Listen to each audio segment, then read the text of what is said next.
Sri V.K. Srikandanji. Chairperson, respected Chairperson, I wish to speak Malayalam in mother language concerning to ASHA workers in Kerala. കഴിഞ്ഞ ഒരു മാസക്കാലമായി കേരളത്തിലെ ആശാ വർക്കർമാർ തിരുവനന്തപുരം സെക്രട്ടേറിയറ്റിന് മുമ്പിൽ സത്യാഗ്രഹ സമരം നടത്തുകയാണ്. കേരളത്തിലെ പൊതുസമൂഹത്തിന്റെ മുഴുവൻ പിന്തുണയും ആശാ വർക്കർമാർക്കുണ്ട്. വളരെ ന്യായമായിട്ടുള്ള പ്രധാനപ്പെട്ട 3 ആവശ്യങ്ങളാണ് അവരുന്നയിക്കുന്നത്. ഇക്കാലം അത്രയും വെറും 7000 രൂപയാണ് മാസം അവർക്ക് അലവൻസ് ആയിട്ട് ലഭിക്കുന്നത്. അത് 21,000 രൂപയാക്കണമെന്നുള്ള ന്യായമായ പ്രധാനപ്പെട്ട ആവശ്യം. അതുപോലെ ആശാ വർക്കർമാരെ സ്ഥിരപ്പെടുത്തണം. 3, അവർ റിട്ടയർ ചെയ്യുമ്പോൾ വിരമിക്കുമ്പോൾ അവരുടെ റിട്ടയർ ആനുകൂല്യം 5 ലക്ഷം രൂപയെങ്കിലും ആക്കണം എന്നുള്ളതാണ്.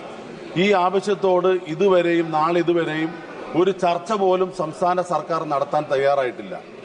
യഥാർത്ഥത്തിൽ ഒരു മാനുഷിക നീതിയല്ല നടപ്പിലാക്കുന്നത്. കോവിഡ് കാലത്ത് പോരാളികളായി അനേകം പേരുടെ ജീവൻ രക്ഷിക്കാൻ വേണ്ടി പ്രവർത്തിച്ചവരാണ് കേരളത്തിലെ ആശാ വർക്കർമാർ.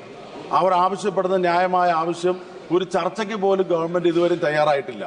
അവരോട് ചർച്ച ചെയ്ത് അവരുടെ ന്യായമായ ആവശ്യങ്ങൾ അമ്മമാരുടെ, കുട്ടികളുടെ, സ്ത്രീകളുടെയൊക്കെ ശുശ്രൂഷയ്ക്ക് വേണ്ടി, ആരോഗ്യ സംരക്ഷണത്തിനു വേണ്ടി രാവും പകലുമില്ലാതെ അധ്വാനിക്കുന്ന ആശാ വർക്കർമാരുടെ ന്യായമായ സമരത്തിലെ ആവശ്യങ്ങൾ കേന്ദ്ര ഗവൺമെന്റ് ഇടപെട്ടുകൊണ്ട് സംസ്ഥാന സർക്കാരിനെ കൊണ്ട് ഉടൻ അതിന് അടിയന്തരമായ പരിഹാരം ഉണ്ടാക്കണമെന്ന് താങ്കൾ മുഖാന്തരം ഇടപെടണമെന്നും വളരെ വിനയപൂർവ്വം അഭ്യർത്ഥിക്കുന്നു.